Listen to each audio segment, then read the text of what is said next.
Hello student, पहले video में मैंने रेंज तक बता दिया था। अब मैं उसके एग्जांपल को लेता हूँ। Now y equal to e के power x, so x can take all value. Okay, it means हम यहाँ क्या करते हैं, फंक्शन में रियल नंबर पर वर्क करते हैं। तो x तो कोई भी रियल नंबर ले सकता है। So x can take all value minus infinite to plus infinite. Okay, चूँकि ये x, चूँकि मैंने क्या बताया था पिछले लेक्चर में, मैंने ये बताया था कि x की सभी वैल्यू क्या होती है, उसकी क्या होती है, डोमेन होती है। तो यहाँ पर एक्स कौन कौन सी वैल्यू ले सकता है, एक्स ले सकता है माइनस इनफाइनाइट टू इनफाइनाइट। तो जो डोमेन इस फंक्शन का हो जाएगा वो क्या हो जाएगा, माइनस इनफाइनाइट टू इनफाइनाइट हो जाएगा। ओके, क्योंकि अब रेंज कैसे कैलकुलेट करते हैं, क्योंकि रेंज जो फंक्शन का होता है, फंक्शन की सभी वो वैल्यू होती हैं जो एक्स और वाई से क्या करती हैं, रिलेट करती हैं। तो चूँकि रेंज कैलकुलेट करते समय हम एक्स कि उस वैल्यू को नहीं कैलकुलेट करते हैं जिसके लिए y की वैल्यू इनफाइनाइट हो जाए। Okay, so we exclude the value of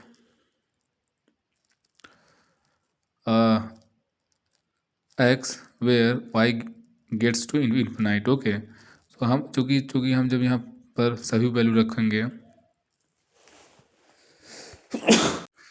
चूँकि जब हम यहाँ पर सभी वैल्यू रखेंगे, सो फॉर एग्जांपल के लिए अगर मैं x की वैल्यू माइनस इनफाइनाइट रखता हूँ तो 1/e के पावर x हो जाएगा। y की कुछ ना कुछ फाइनाइट वैल्यू आएगी।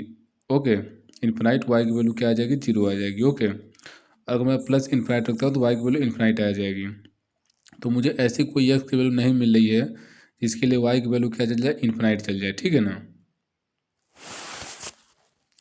इसके लिए y की वैल्यू इनफाइनाइट चल जाए। ठीक है ना, वो मैं क्या करूँगा, उसमें कोई वैल्यू एक्सक्लूड नहीं कर सकता। ठीक है ना, तो y यहाँ पर क्या हो जाएगा, माइनस इनफाइनाइट टू इनफाइनाइट हो जाएगा। ओके, अब जो इसका कोडोमेन होगा, कोडोमेन क्या होता है, y की सभी वैल्यू हमारे पास होनी चाहिए। चूँकि हम रियल नंबर पर वर्क करते हैं तो x हमारा डोमेन क्या है, माइनस इनफाइनाइट टू इनफाइनाइट है। रेंज में माइनस इनफाइनाइट टू इनफाइनाइट हो जाएगा, तो कोडोमेन भी basically minus infinite to infinite ही हो जाएगा। ठीक है, दूसरा लेक्चर लेते हैं, दूसरा एग्जाम्पल लेते हैं। इसमें y equal to 1/x। Okay, तो इसका बेसिकली सबसे पहले जो हम निकालेंगे the domain of this function, तो एक्स तो कोई वैल्यू ले सकता है।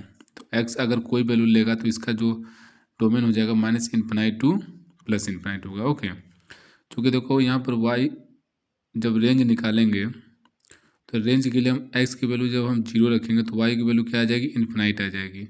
तो वहाँ पर क्या हो जाएगा, वहाँ पर जो ग्राफ होगा, जो फंक्शन होगा वो क्या होगा, ब्रेक हो जाएगा। ठीक है ना, इसीलिए उस पॉइंट को हम क्या करेंगे, उस पॉइंट या उस वैल्यू को रेंज में नहीं रखेंगे। ठीक है, तो y इक्वल टू लिखेंगे included minus infinite to 0 union 0 to infinite. इसका मतलब क्या है, इसमें 0 वैल्यू नहीं है, बल्कि सभी वैल्यू हैं। ठीक है ना, इसको लिखने का तरीका होता है। ठीक है, अब चूँकि कोडोमेन क्या हो जाएगा, चूँकि कोडोमेन चूँकि देखो y इक्वल टू 1/x, चूँकि y बस देखो क्या y पर कोई मैथमेटिकल फंक्शन लगा है, नहीं लगा है, y कोई ना एक्सपोनेंशियल है, y कुछ नहीं, y एक बस एक क्या है, वेरिएबल की तरह यहाँ पर है। तो y क्या, y अपनी सभी वैल्यू ले सकता है। ठीक है ना, तो y equal to minus infinite to infinite हो जाएगा। ओके, क्योंकि एक कोडोमेन की मैं बात कर रहा हूँ। ठीक है ना, जब मैं रेंज की बात करूँगा तो y को मैं रिलेट करूँगा 1/x से। ओके, और जब मैं डोमेन की बात करूँगा तो x को मैं एज ए सिंगल एंटिटी देखूँगा। ठीक है, और जब कोडोमेन की बात करूँगा तो मैं y को एज ए सिंगल एंटिटी देखूँगा। ओके, ठीक है, तो लेक्चर जैसा है मुझे बताना आप लोग कमेंट में। ठीक है ना।